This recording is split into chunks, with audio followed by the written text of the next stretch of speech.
parliament is doing, with all of them wearing red cap. They have one goal. They want to take back all the land that has been taken by the whites in South Africa. And they are always pursuing it. They always stand for themselves. But in the Nigerian National Assembly, the North, they stand firm as one. They also try to bring the North Central with them. And I believe that it's that time that our Southern legislative should start working with the North Central. But that's the way things can go. Because the corner, the Northeast and the Northwest, they always see the North Central as the people they can use to further their agenda. Even though those people, most of them do not have any cultural belief or anything that like the Bemi or the Just people. They have nothing in common with an average Fulani or average Hausa. Just that the geographical location of North. And they put everything together as North. 2 days ago, 2 days or yesterday, Gajo was talking about the economic power in the old regional government that we had.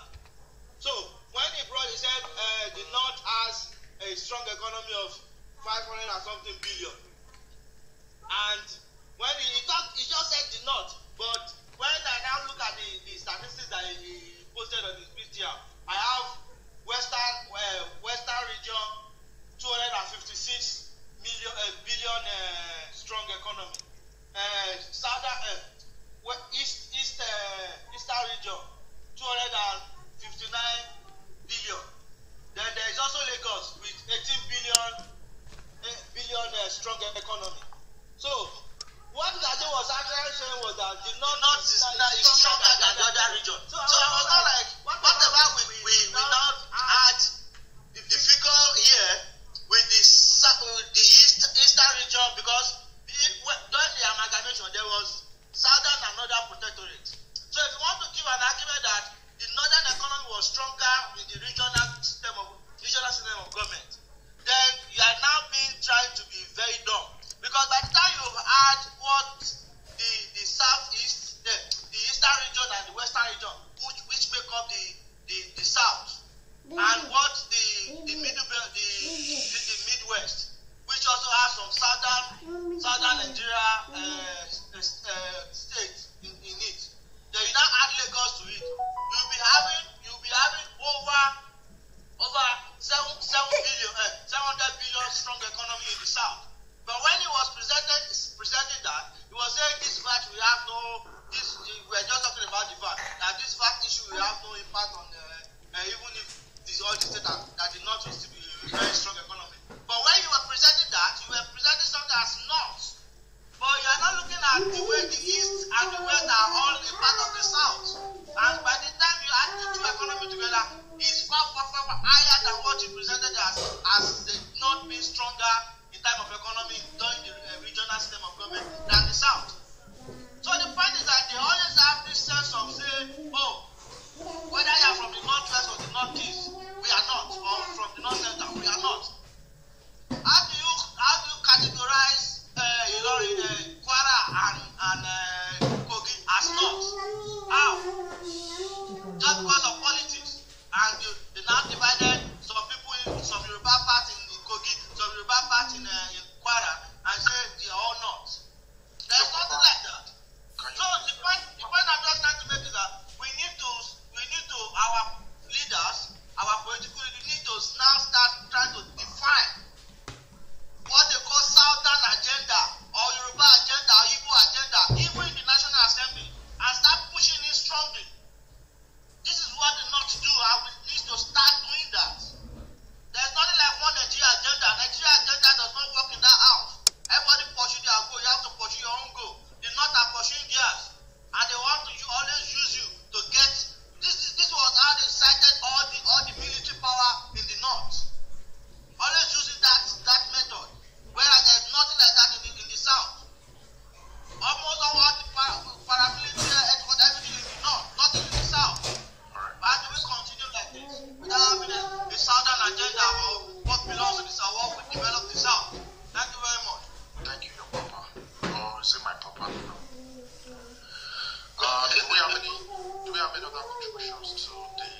resilience of our ancestors topic that we're exploring?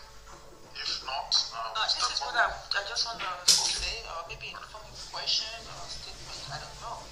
Like we're talking about the resilience of these people years ago.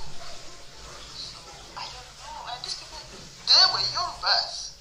So what is happening in this generation? Like, I don't know. Was that then? Like today is no longer the same, or what happened? Now, do we have a different spirit? You know, are we some kind of like a different species from their own species? Or should we say, or our blood has mixed with a different blood will be corrupted, the DNA genetically, or will be corrupted? You know. So I mean, I just want to ask that because you know sometimes when we are I have answers for you. Thank you. Because sometimes when we are listening to this history of these great people, great warriors, I feel like, oh wow, my forefathers, my ancestors, you are proud of them. But today, like, what is going on with us? I really don't know. That's my question. Thank you. Greed. Love of people, put of self-ambition above collective good. Greediness, corruption. That's the difference. That's what makes the difference between us and them. Them, they think more of the collective good of the people. Look at the free education, the free basic education in the Western region. That alone signifies someone putting the collective. You don't need to advertise that, right? You don't need to campaign about that.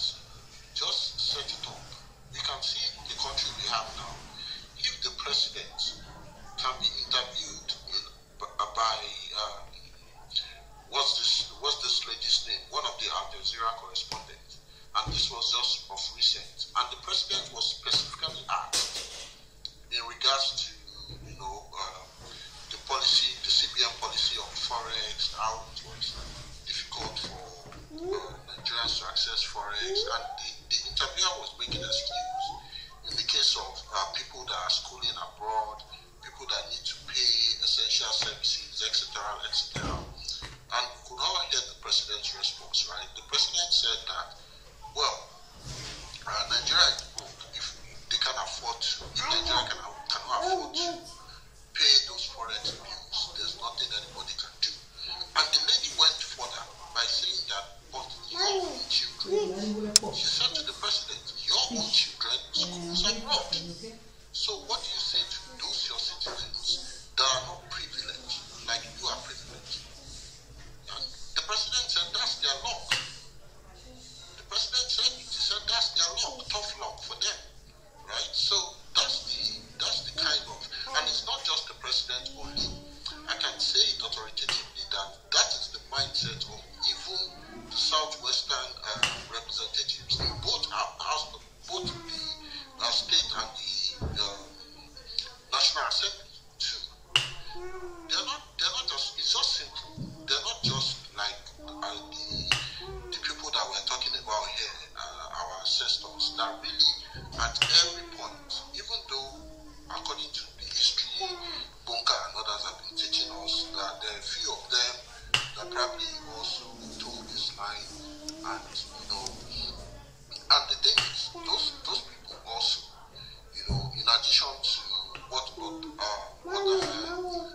dangerous dynamics that colonization, etc., has brought into our space, those people too who told those lines then also have their own generation, their own family among us. I was talking to a friend of mine that doesn't believe in the Yoruba ideology, and then the guy said, what will happen to us if you have a nation? Because he comes from a family with a certain antecedent, and so I believe, just to wrap up, like you asked, it's just a simple question. When people put their personal or self-ambition above the collective good, what we have is the kind of society that we have before us right now. Thank you. All right, thank you so much. Bonka, please, do you want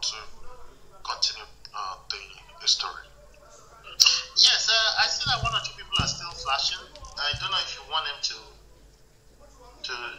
respond before we go on.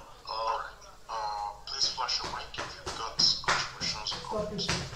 I can see Mr. Neil, Bona, and Olofamojo. Let's take Neil first, then Bona, then Olofamojo. Mr. Neil, please go for it. 1 minute, please.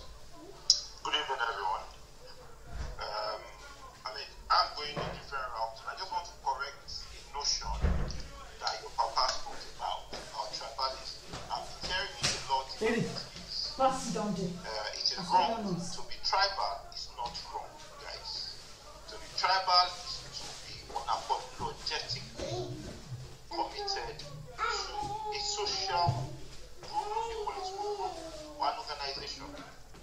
So, like he said, we need to be. So, whenever people say you are tribalist, that's the problem. It's not yours. You are looking out for your own. And it's plain as simple. I think we should dig around and read about what is it. There's nothing wrong with being tribal. You are looking out for it to ensure that equity and justice is given to your people. The same way you look out for yourself, now you look out for the community. It is extremely important that this is carried on. It is not wrong to be tribal. Alright, let me add to that and saying that some people are tribalistic is even derogatory in my own word. And the reason is simple. You are not going to say that a Lithuanian man is being tribalistic. A Lithuanian man or Estonian man is not tribalistic. Meanwhile, it's tribe, and I'm going to use tribe for Estonians. They are less than a few millions, right? So, but we're talking about Yoruba people with a population more than 50 million. So, we just need to make sure that we do not mistake nationalism with tribalism. We need to be careful with that. Mr. Bona, Let me add to that, sir. Even please wait. 30 seconds, please. I studied in the Netherlands, right? And there, if you don't speak their language, you cannot get work. You can't work. And before you can even get their papers, you have to speak their language. So are you trying to say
identify a needs which we can ensure that these people do not hold positions anymore. Thank you. All right, thank you so much. Olofamojo, please go ahead. Thank you, everyone. Thank you, Otama, for giving me the opportunity to speak on this platform. Thank you, Bunka, for your usual expository submission. I mean, I can't fault your wealth of knowledge and wealth of understanding. And I thank you for being part of this story. Thank you for being part of this journey. And I pray that many of us in no distant time will hold a glass of wine and cheers, and we can cheer ourselves to the Yoruba nation. My name is Olofamojo Olalomi Omabishujo. I'm Yoruba man, Yoruba first. I'm Yoruba last. I'm very, very tribalistic. And I'm proud to be a Yoruba man. I like to, just put it out there that, Sean spoke very well, very eloquently, and I can't fault his submission that we do not have leaders that are resilient any longer. But I'm happy that we're starting to have conversations like this, and people on this platform are beginning to kind of speak up, and we're starting to understand the concept of being a core Yoruba man, and why we must all ensure that we preserve our culture, we preserve our people, we preserve our heritage, and we speak up to defend our space. And I'm happy now that we now understand the concept of playing hardball, because the enemies, I like to call them that, they constantly play hardball, and they constantly protect and fight for their interests. They constantly speak up for their people, and that is why we all must, as a matter of fact and urgency, start to speak up for our own people, start to defend our space, start to, have this kind of conversation. Call it white if it is white, call it black if it is black. The leaders will always defend themselves, always look after themselves. I mean, I saw that Buhari's interview, and he was blunt. He was blunt, and you could see it in his eyes. He was unapologetic. I mean, you could see in his eyes that he's raised his middle finger. Now go to hell. I defend my people first. I defend my children first. If you can't afford it, if you can't afford to send your children to America or to Canada, go to hell. I don't give a F about you. And that is the ideology of the North. And that is what we must imbibe now. We must defend anything Yoruba. We must defend anything Yoruba. We must speak for anything Yoruba. And that's why I want all of us to, to take this Yoruba nationalistic movement as a religion, as a cult, if you want to call it that. Speak about it, dream it, live it, teach your children, teach your family, speak to everyone around you about this movement. Tell them about the joy that we can all achieve together when we drive home this initiative of a Yoruba nation. Tell them about the beauty of a beautiful future ahead of us in a Yoruba space, where we can teach our children our Yoruba language, where we can teach physics, chemistry, geography in Yoruba, where we can build institutions using our own language, imbibing our own culture, being proud of waving our flag across the committee of so we can't afford to go to bed. It's too late to go to bed. We have to keep speaking. We have to keep teaching. We have to keep educating. And we have to keep encouraging ourselves that it's possible for us to achieve the mission that we desire. And we must ensure that we become resilient in the pursuit of a Yoruba nation for everyone of us. Thank you for giving me this platform. Thank you for allowing me to speak to all of you. God bless Yoruba nation. Thank you. much. Doc, I can see the doctor is still flashing and Akara as well. So, guys, please take 1 minute each. Doctor, please go ahead. Yeah, hello guys. Thank you for the time. I decided to come up because I wanted to reply. Just wanted to give a reply to the lady that was asking, like, why there is no, like, how did she narrate it? She was trying to say, she said, like, why do we not have those zeal like our forefathers? And I was just like thinking, and I remember then in school we make fun of Yoruba language in school then. You know, people don't put in effort to even pass it in those areas. So I think that's one of the weapons that we use to embrace our culture, our religion, and our language. Actually, that's what the invaders, that's what they did best, right? So I think that's like a part of my reply to that. And I was just wondering, and I wanted to ask, I don't know if there's anyone in the audience, there's still like Yoruba classes in the secondary school in Nigeria at the moment. Is it one of the subjects that you have to pass to be able to get into the university? During my time back home, it wasn't like that, right? So that was what I was curious about. I would really like to know, which I think it will be no. So I think we have to look into that as well. Education.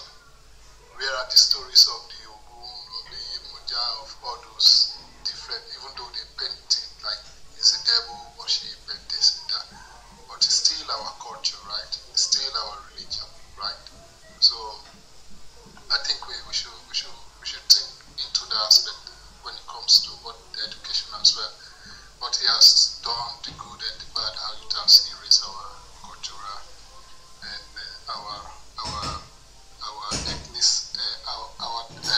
our religion and our cultural as Africans. Thank you, guys. All right, thank you so much, Doctor. Akara, please go ahead.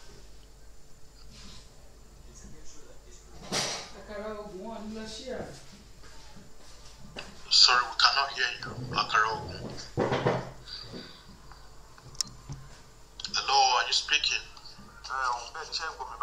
Yes, we can hear you. I will not be able to talk now because I probably need more than 1 minute. So let Bunkai be go with his stories, then after they can speak. Okay, thank you. All right, thank you so much. Okay, thank you. It's always good to have people on board that are kind of helping with narration so that it can be more engaging rather than the lecture. I don't like lectures. I prefer engagement, you know. So I just want us to know something very well. But this I might be very, very super conservative, and it might come across as controversial sometimes. But I want people to understand that sometimes I just speak my opinion, and rather than let it go to the emotional part, you can let it go to a critical thinking side, and then let's brainstorm from there, because that's why we're adults and not kids, right? The Fulani people, all of them have one hero who wrote them a blueprint, and his name was Usman Danfodio. Till today, they have not turned back from that blueprint. 10 years from now, 1,000 years from now, they will not turn back from that blueprint unless if we make it clear that we're not going to be pawns in your game. You will never see where two Fulani people are arguing about Usman Danfodio's legacy. Even when they talk about, oh yeah, the killing might have been bad, the jihad might be bad, or he's still my hero. I still love him. That's what you hear them say. I've engaged a lot of them. Amaka Bello, who was their modern hero, against him. Right? Now, bring your own patriarchs in the south. Yeah, let's talk about the Dua. You will see the people that are more aligned with Obatala going against him. Even the Oba of Ondo, one of these Ondo towns, right? I've forgotten his name, but one of these very rich Obas that has a petroleum company. Obateru. Is it Obateru? Yeah. So he was part of those, you know, we spoke earlier about those people that left Ife and they were coming back as masquerades. He happened to be from, his group too was part of those groups. His ancestors were part of those groups that resented the power leaving Obatala and going to Oduduwa. And he doesn't have anything good to say about Oduduwa dynasty till today. And this is something that has happened thousands of years back, hundreds and hundreds of years back, right? So we are still divided even when it comes to our patriarch. Now, bring up to our modern person, Awolowo. Should anyone in his right senses even have anything negative to say about that man?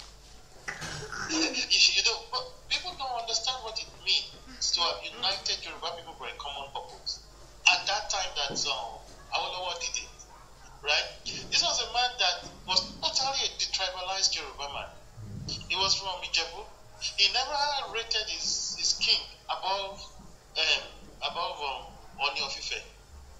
Right? You recognize that, okay, this is where we're from, and this is our common source, and we will give that respect to him.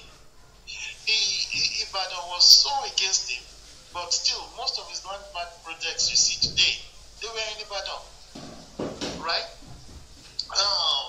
Yet, if we are to talk about Awolowo today, you will see a lot of hate among certain groups because they did not align politically or tribally with him.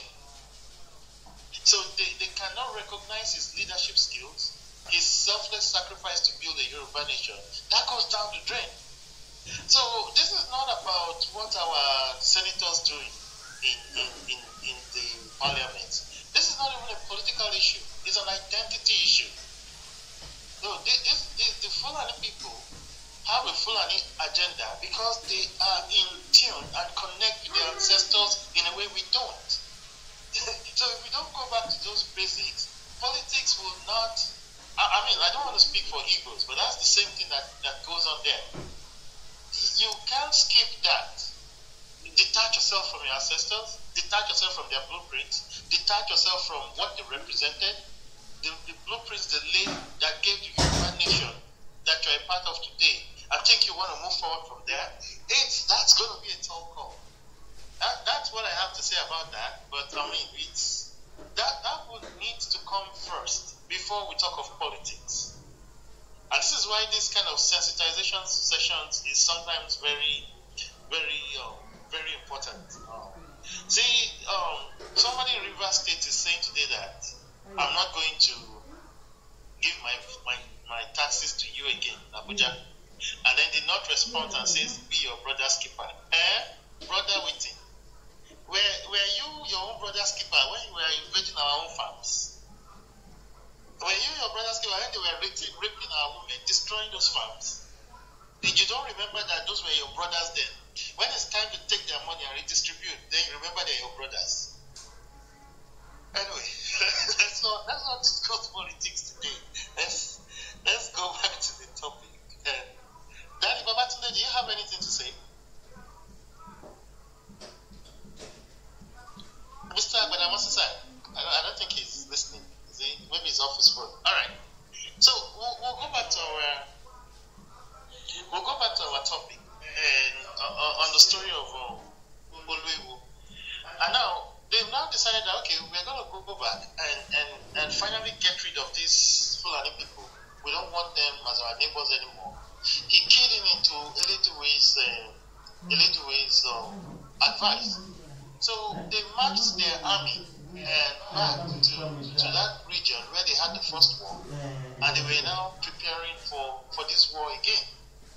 Now the Fulani people came to meet. By this time, the most important warlord was this Atiba man we were talking about.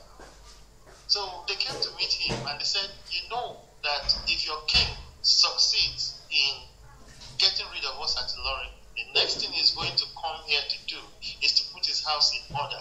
And if he is able to now get to put his house in order, right, you people will suffer for all the things you've done.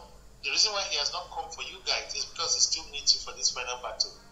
So once again, they started kind of manipulating them mentally with their Mr. Jamba strategy. Now, they said something that really shocked me. I don't know if it's with charms or anything, but the Fulani people now came to people like Atiba and told them and said, are you going to be happy to see that the Baribas are now the new Yoruba heroes? They are the ones that took this war for you. And even if the Baribas succeed in doing this, you know now that you will be indebted to them, and they might now come and be your new overlords. And then they were like, don't you think we are better overlords than the Baribas? Because at least we're a superior race. That's how they have always seen themselves. And that's what they were trying to say to them, like, oh, we are better people to be served than the Baribas people. Because the Baribas were known to be warrior people who go in and raid places, but the Fulani people are more into kind of nation building through exploitation, but they carry the nobilities along, which you still see happening till today. So, well, it was working gradually, but the warlords were still very skeptical about going against their king, because the Bariba king was very powerful and he was against them. He was supporting them. Now, they did a divination at Oyo, and they saw that war was going to be sabotaged. That was the nobility. So they sent message to Oluebu, and they told him, it's better not to go to war with these warlords. You should go to this war alone or go with the Baribas. But now he didn't listen to that advice, because at that point he didn't trust anybody anymore except his friend Elito. So he wasn't sure if that was something or not. So he said, no, I'm going to war and these warriors will be coming with me. Now, they now did another divination and sent message to him that, okay, even if you are going to go to war, overconfidence. why don't you go through another route? Don't go through Otefo, because it's closer to Oyo, and if they're able to conquer you at that time, it will be easy for them to now invade Oyo.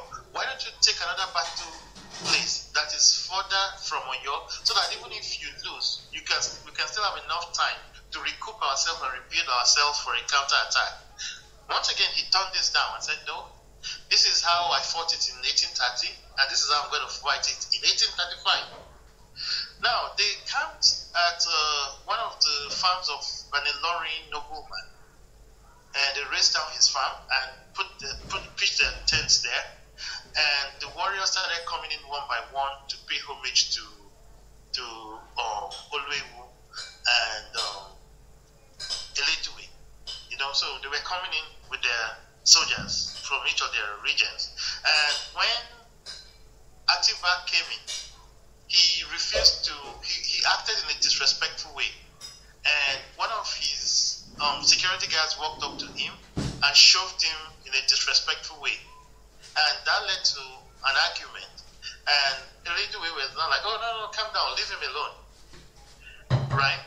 But he was marking him that, don't worry, I'll deal with him, I don't want any skirmishes now. Another man showed up, Timi of Ede, who was the richest of the regional governors at that time. Very wealthy man, because his land is one of the most fertile lands then. His land and Ogbomoso land. If you know about the Ogbomoso land, you will know that they've done a lot of divination on that land to make it one of the richest places on earth. And a lot of raw materials that come from there are used to make a lot of things, including Guinness beer. That makes the Nigerian Guinness beer very special from all the other Guinness in the world. That's where some special kind of mango come that they call Ogbomoso mango. That is very, very popular around the world because of its different taste and kind of got different feel, So even some people prefer to buy goats from Ogbomoso because they said the goats, the grass separately. And so also if you go online and you see the Chinese guys that come during the cashew seasons, you will see the special preference they have for the cashews that come specifically from Ogbomoso. So these are places where the lands were fertile and they made those kings in those regions very rich, in places like Ogbomoso and Ede. So when the Valley of Ede came, he was a very large man. He was very fat. So he came in and prostrated with his war boys in front of Oluewu and Eledue. And after he left, right, Eledue was joking with Oluewu that, this man, look at how big and large he is. So, you know, as a joke, you know, he was saying, the Alafin was saying, oh, yeah, he felt fat with all the money that he was supposed to have been remitting to the palace. Don't worry, after the war, I will deal with him. So people that were around, that were listening to this comment that he was making with the king, with the other king, about Atiba, about the Timi of Ede, they went back and started telling it to those warlords that after this war, there's going to be trouble. It seems like after this war, like Oluewu is going to come for you guys.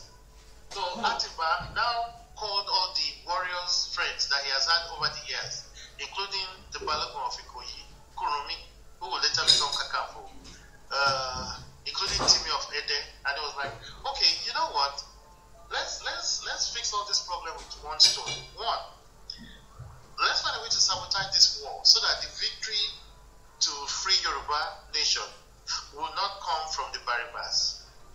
Two, let's find a way to build a new kingdom, a new structure where this constant tussle between the Alafin and the regional provinces will stop. Right?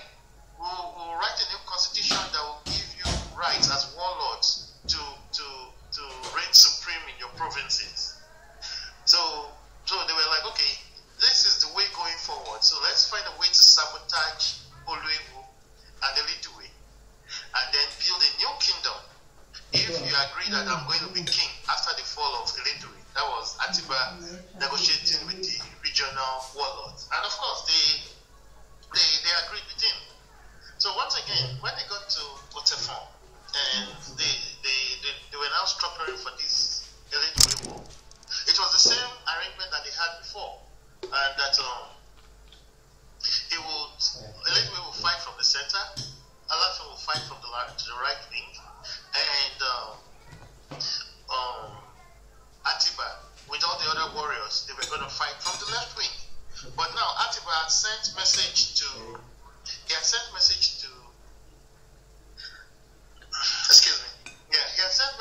the emir and the Ilorin warriors that, look, I'm going to give way for this in this battle. So if you're going to attack, don't attack through the center and don't attack through the right wing. Attack through the left wing. So as they started the battle and the battle was going on, lo and behold, Atiba just gave way. Him and Timi of Ede and Balogun Kurumi, they refused to fire any shots. The enemy rammed in through the side, and that was how they sabotaged that war. So, of course, Eledue fought but it was already breached. The battle line was breached. So from the center, they were able to capture them. They were able to decimate them. They took Eledue. That was a man they've hated over many years because of the headache he has caused them, because of the war he had with Usman Danfodio, the war he had with Sultan Bello, and of course the war he had earlier that kind of, you know, disrupted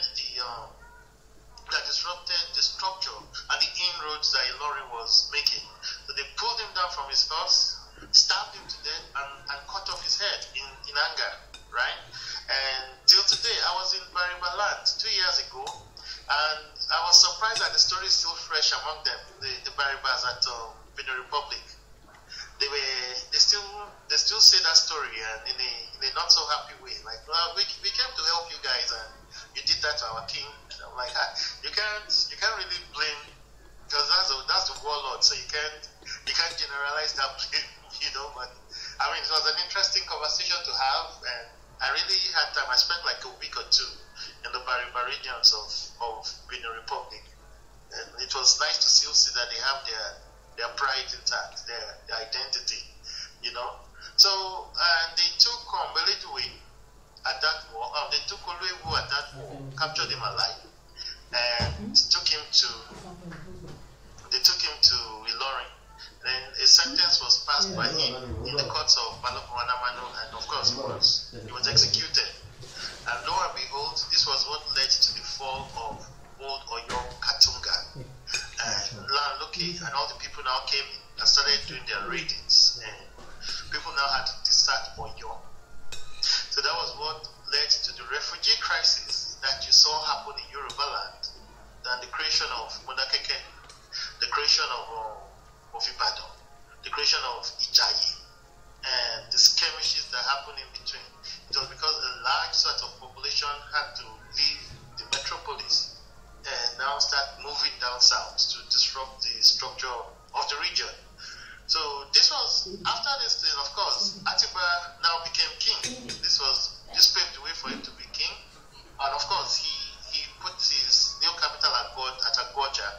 And the capital remains at Agoja till today. And so he now fulfilled his promises and now created two important military bases, one at Ibadan and one at Ijaye. And then he gave these people ample power to be independent and do what they need to do without influence from the Alafin. And this was the age of legends, you know, especially at Ibadan. That was when Eleku, Sheriki, Yako, Balogun Derinlo, whose statue is in front of Mapo, and that was when they all started rising. You know, Aleshiloye, you know, there's still a place in Ibadan named after him. Was one of the earlier people that came in.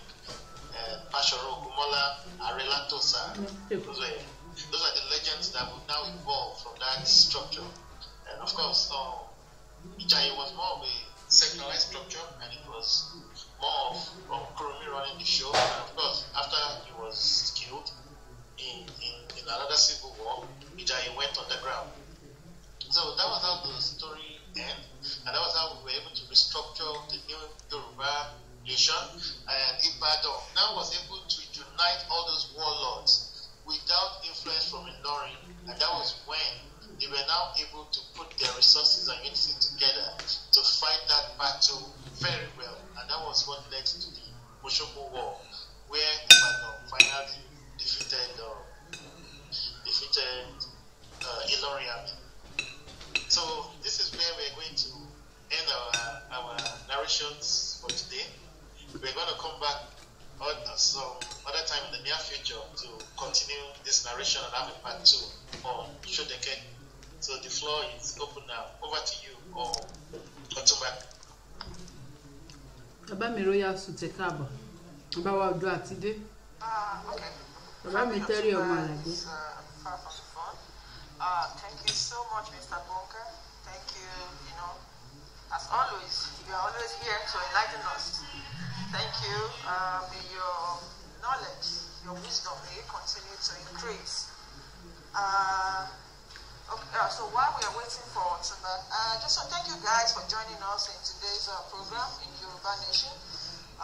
You can kindly follow the club by clicking the green icon and join the club so you can be available for our future programs. And tonight, guys, we have Alo Apagbe, Alo Apamo, Ati Ayoka, reading in Yorubas. You can join us, you can come in and listen, and let's have fun. It's all about Yoruba language.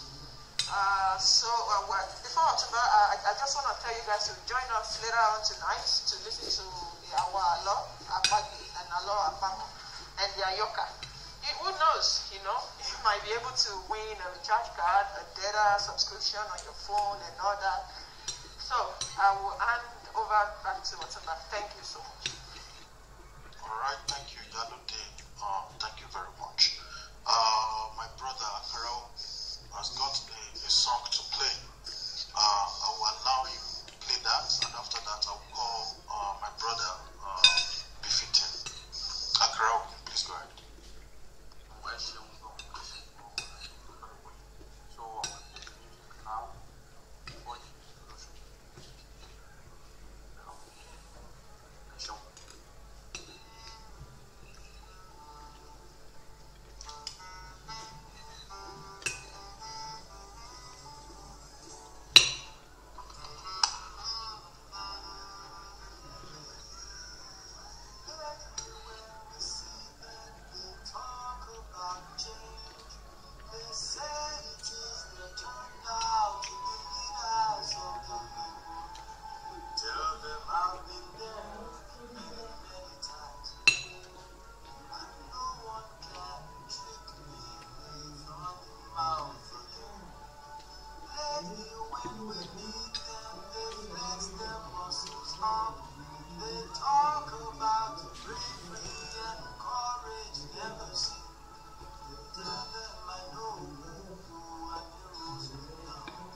Yes.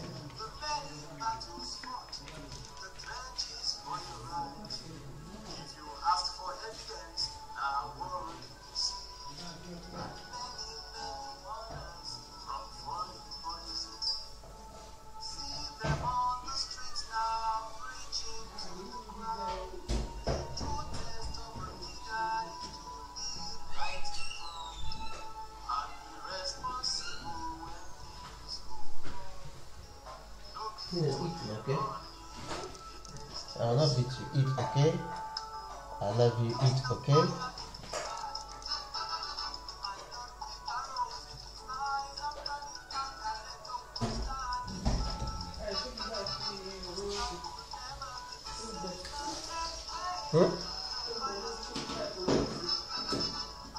Okay, dear.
Ṣorí tó bá ń ṣètò ní Yorùbá. They are never politically correct when there is outside force coming to eradicate them.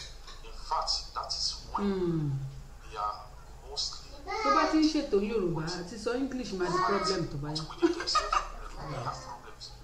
But when there is an outsider or outside force coming, they always know how to settle and fight always.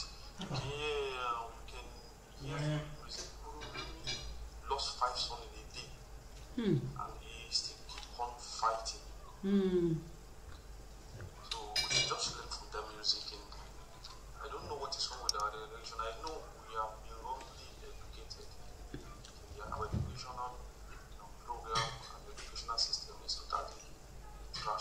thing is to be wrongly educated. Another thing is to want to walk out of that wrong education.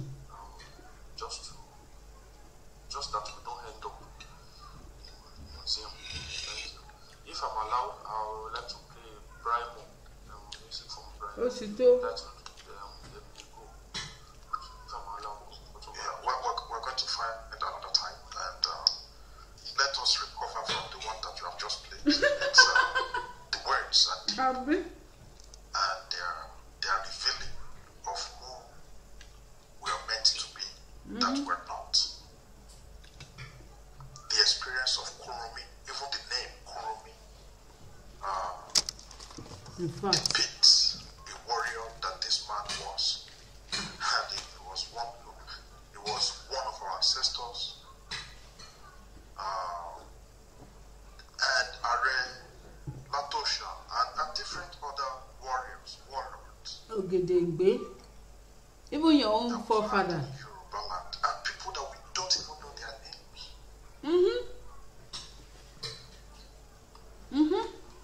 But their acts of bravery, their diligence, their sense of nationalism and patriotism to the cause of the Yorubas made them to fight without looking back. And that is the exact history that Bonka has been sharing with us, and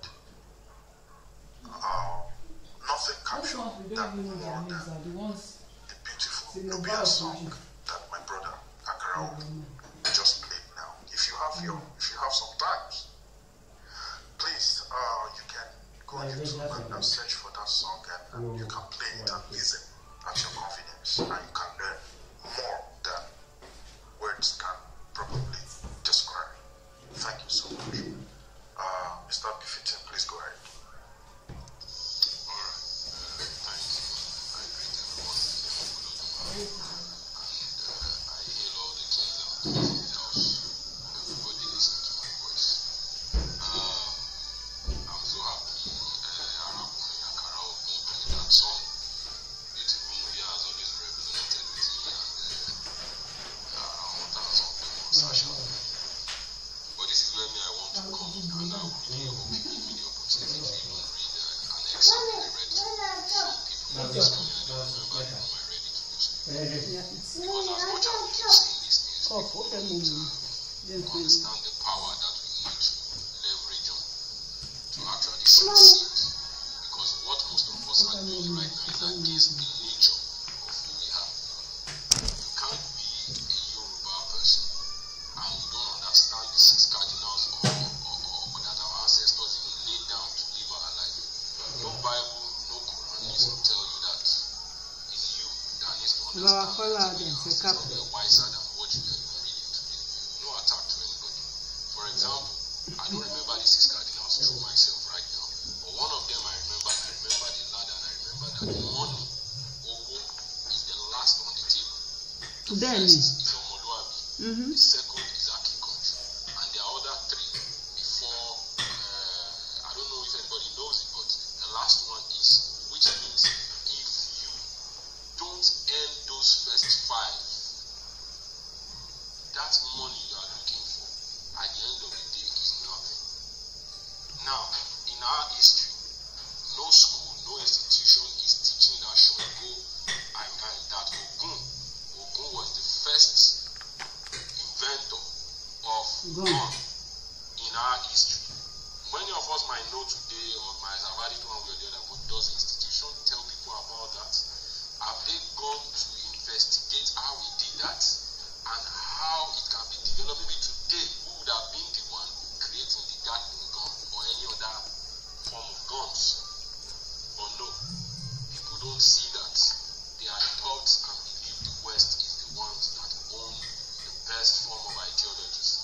Let's also talk about Shango, because I think we are talking about the resilience of our ancestors.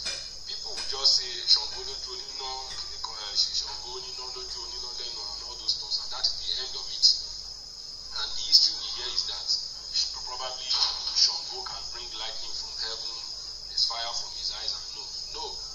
I was able to relate with my teacher broke it down to a simple form. Let's go out of the mystical representation of that personality of Shango. What if he was, and probably he was, had the formula, has the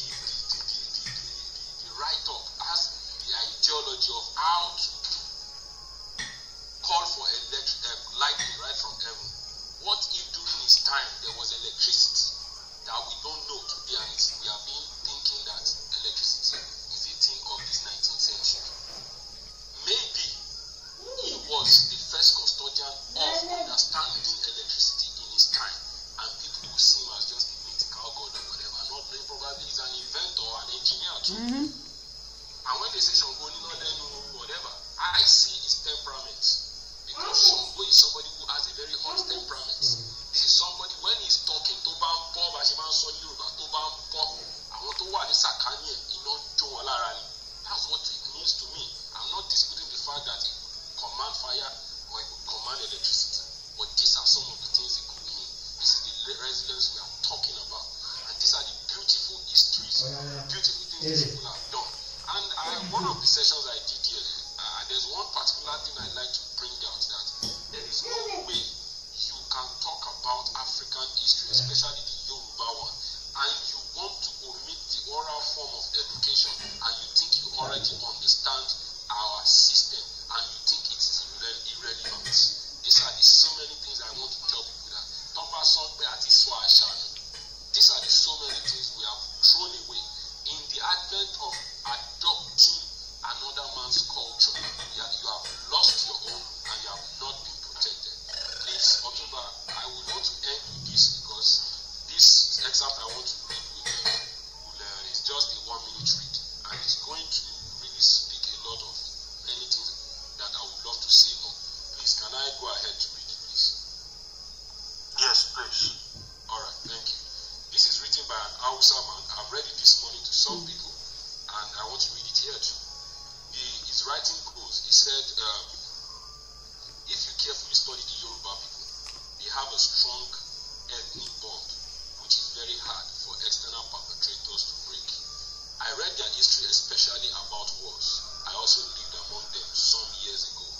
To my knowledge, the only reason why Yoruba land won't be conquered is because of their traditional power,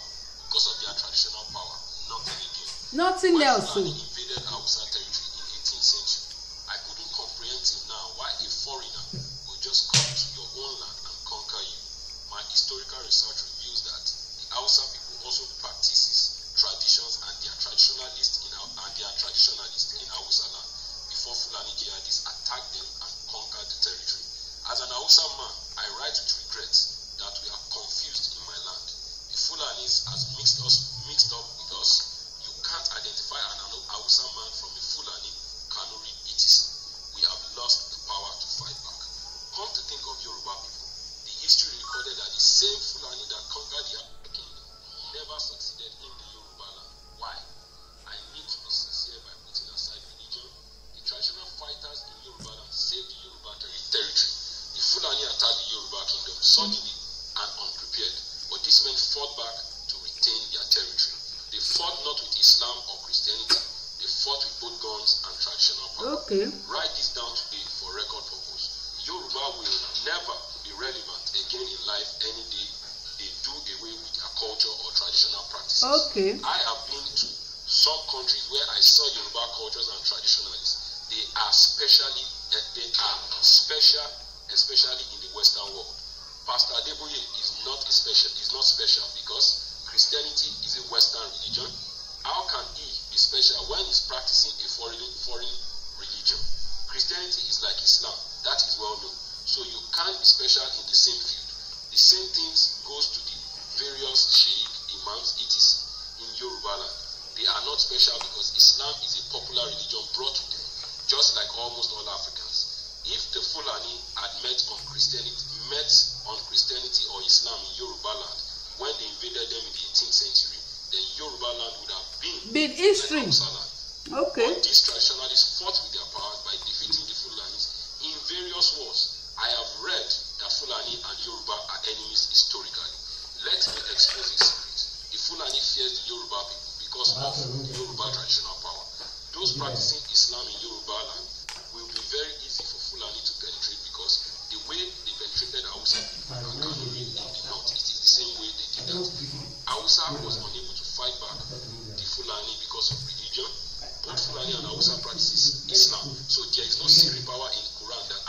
will use against Fulani, because both of them know it.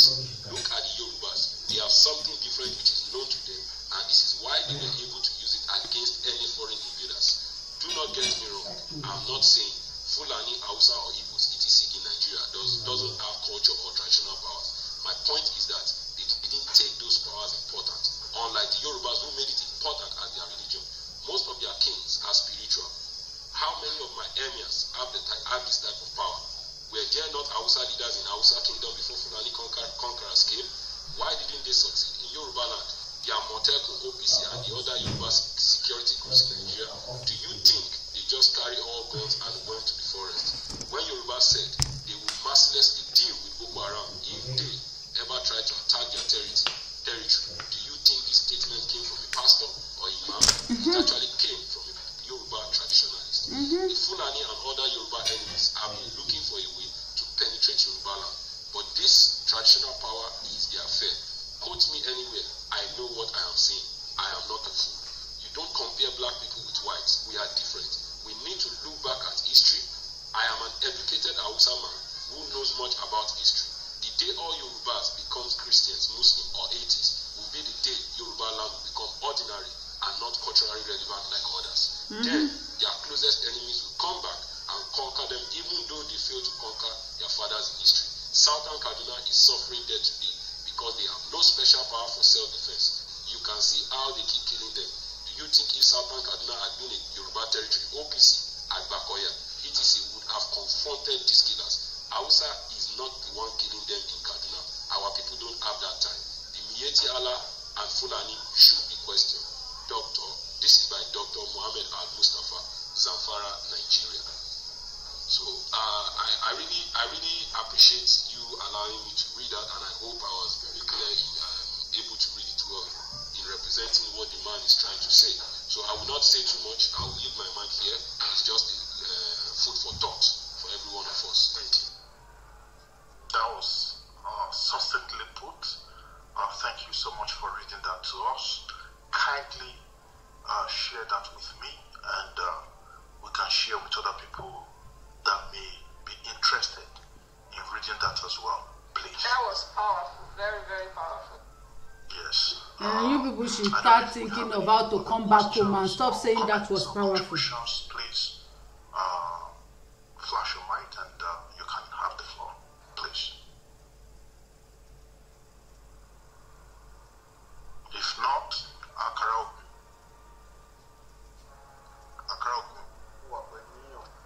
Please play the second Brian. Awa, do you have anything to say, my brother?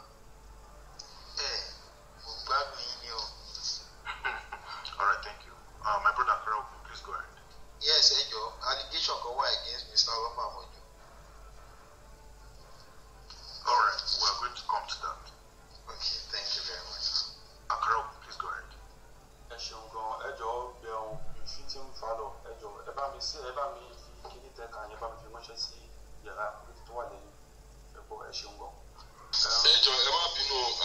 Sorry, Otumba. I want to be making bow send here. Please check my profile and see my Telegram and just send me a message. I will send it to you because already checking right you send it, but Otumba send it just for other people because me if I paste there once on put it too long or something.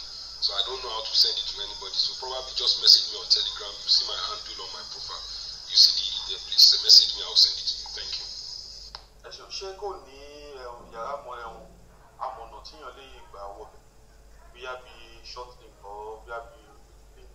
No. It's my father sent it to me 2 days ago. I just made some about me pay la no ṣẹ̀ṣẹ̀ mo tẹ̀lé.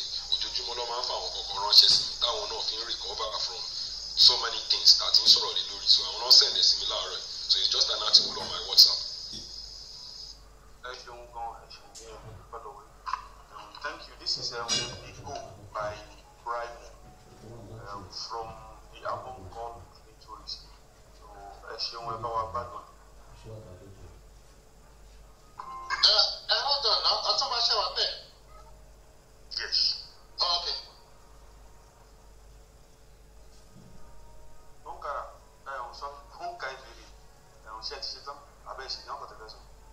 No, I wanted to be sure nobody else has something to say before for that. Yeah.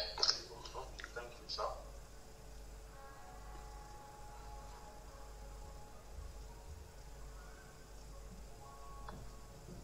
Kakaro, please go ahead.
This album was released in 2016. Probably,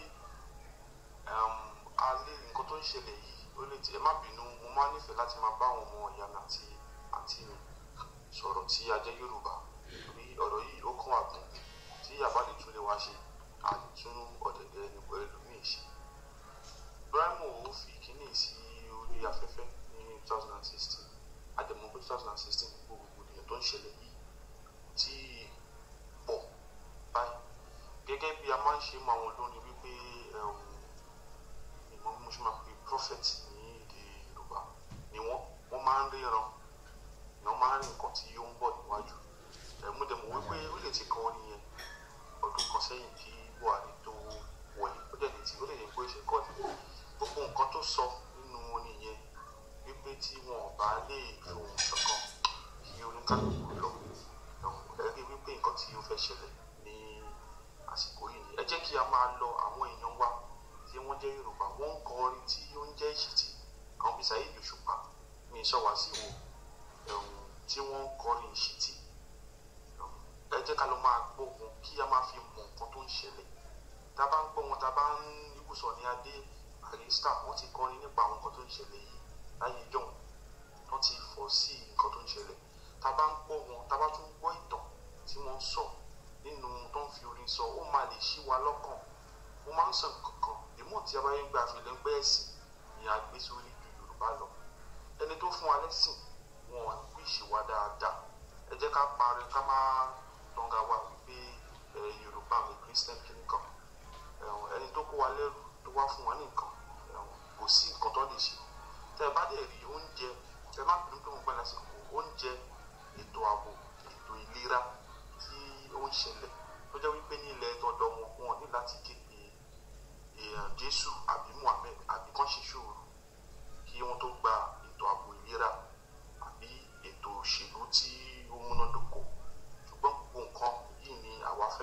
chọ́ọ̀chì àbí a fẹ́ kó sínú mosque fún gbogbo nǹkan bọ̀ yìí mi sọ pé ká má gbàdúrà o ṣùgbọ́n gbogbo nǹkan yìí ọ̀pọ̀lọpọ̀ ẹ̀ kò ń ṣe ọ̀rọ̀ àdúrà ọ̀rọ̀ wípé ká mọ ibi tá a ti wá kí a ṣe nǹkan tó yìí mọ̀ pé self discovery ni ó jẹ́ ká ṣe ẹ jẹ́ kí tí a bá lè ṣe tí a bá lè jọ mọ̀ ya tí a bá pín yà kò ní ṣe wá ní nǹkan kan torí wípé ìgbà yẹn la ṣe máa mọ ibi tí a ń lọ ẹ ṣeun gan Ọ̀túnba Ògèdèngbé àti ìyàwó Lọlá fún kẹbìrì ẹ ṣe fún iṣẹ́ takuntakun fún ìtàn tí ẹ máa fi ń dá wa ní ẹ̀kọ́ kí a bá lè mọ bí àwọn bàbá wa wọ́n ṣe jẹ́ akíkanjú tí wọ́n jẹ́ kí Yorùbá wa identity wa kí ó pa mo ṣe àdúrà ní àtàlọ́ Ọ̀rúnmìlà fún Olódùmarè wípé àwọn ọkàn àwa tí a wà ní àjẹ́ ọ̀dọ́ ìsìn yìí á lè kẹ́kọ̀ọ́ ní ara wọn á lè padà sí orí inú wa láti jàjà yìí ẹ ṣeun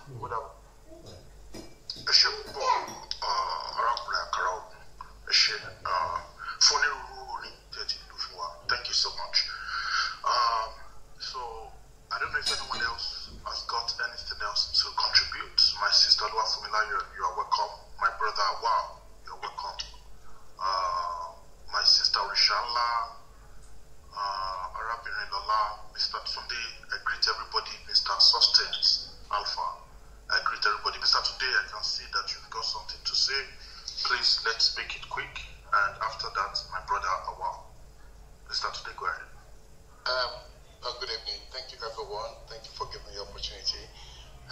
Actually, what I would just like to say is the extract that our brother has just read.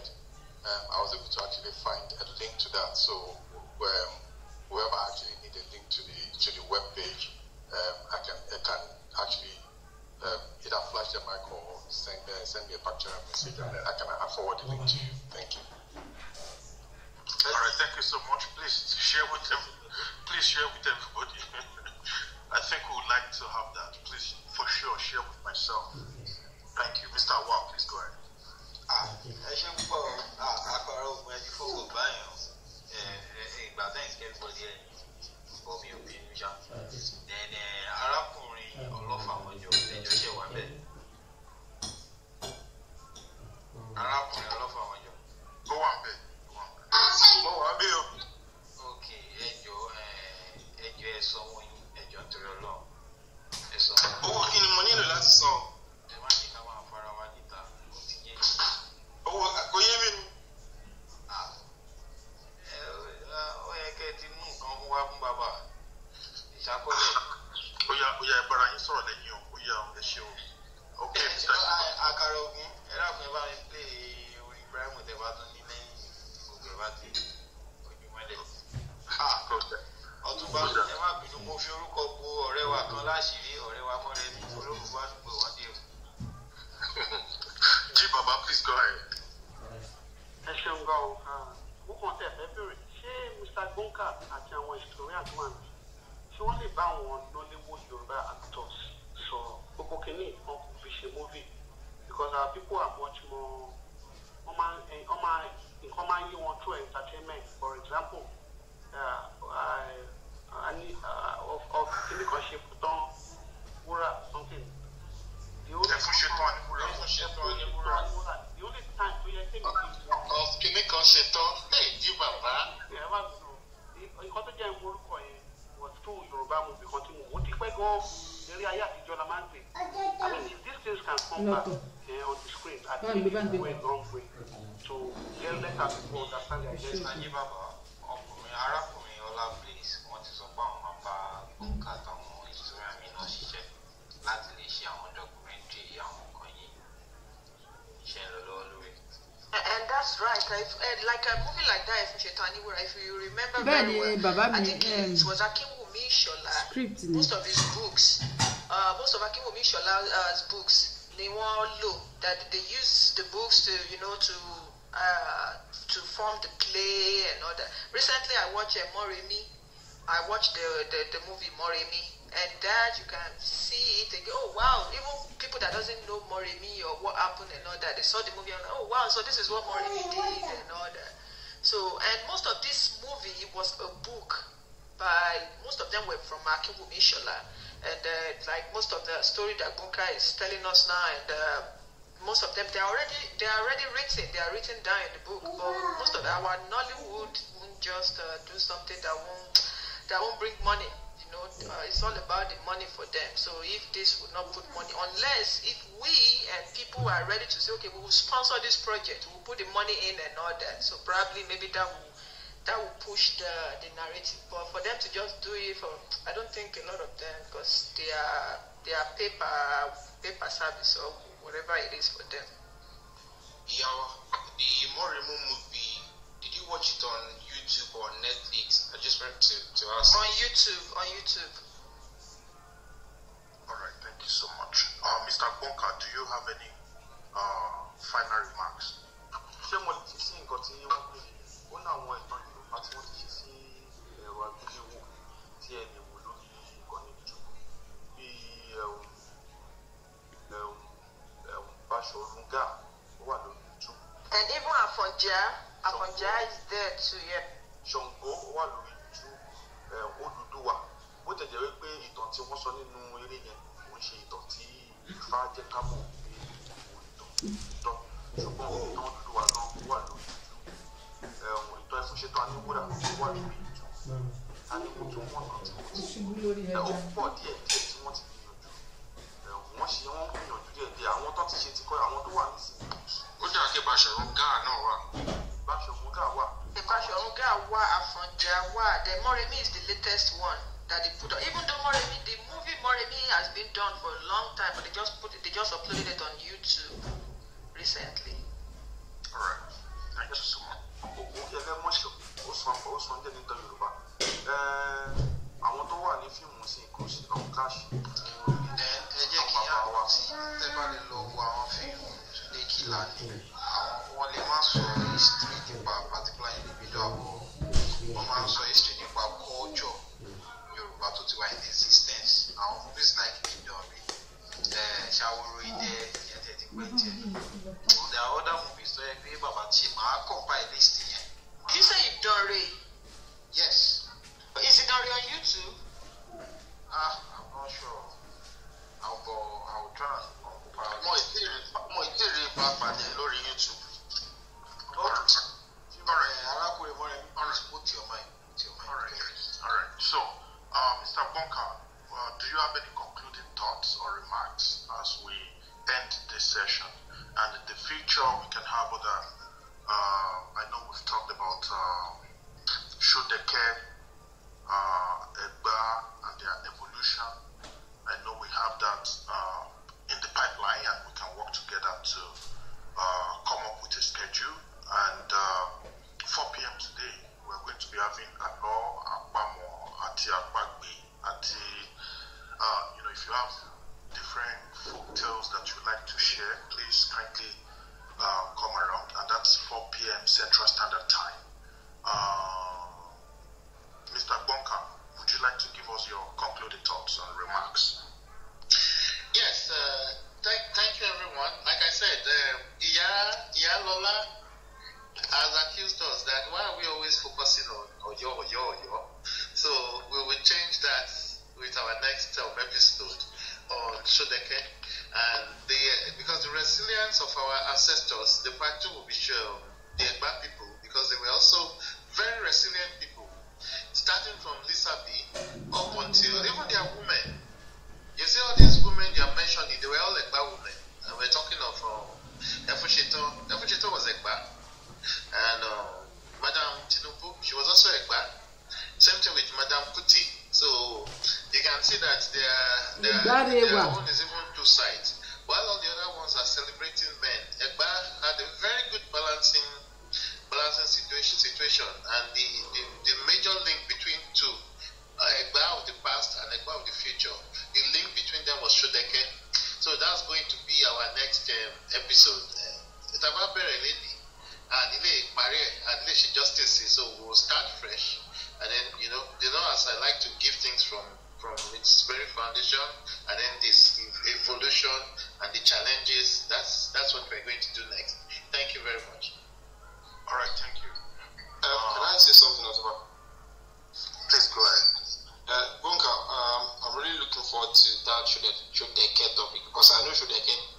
I know Okeshodeke, like I know I've been there. So it will be quite interesting. Yeah, be interested. All right, thank you. I think Bonka has successfully been able to whet your appetite, so let's look forward to that, and hopefully it's going to be very soon. On that note, thank you so much everyone who have been a part of this, and to our committed and devoted brothers and sisters who are working behind the scenes, to bring these topics and programs to your listening pleasure. I want to appreciate their efforts. As soon as we know when the next episode is going to come up, we're going to schedule it and we're going to announce it in subsequent sessions. Thank you so much for joining in, and for everyone, it's okay. Thank you so much for stepping up to the stage to be a part of this, and in the audience, we also appreciate you for being a part of this program. And on that note, I'll be playing the next program, the law and birthday. Can we start like maybe an hour earlier so that people in Nigeria can join a little bit? Of course, we can do that. All right. Thank you so much, and I think that's going to be in about an hour or two. So coming up. All right. Thank you so much. And on that note, here is our national anthem.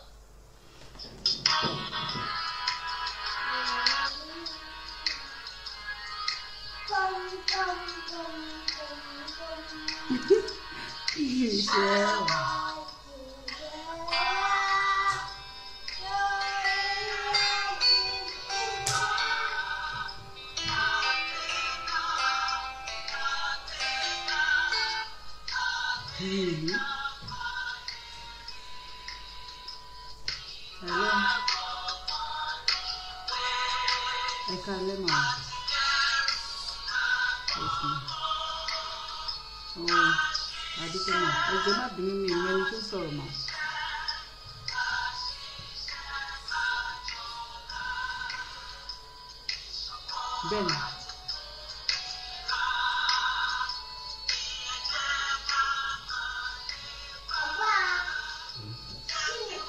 Kò yé mi mọ̀. Èyí lè kàn wá lọ́kùnrin ìkejì. Kò yé mi ò bí wọ́n ṣe ní sèkì sí ẹ̀ lórí gbígbó.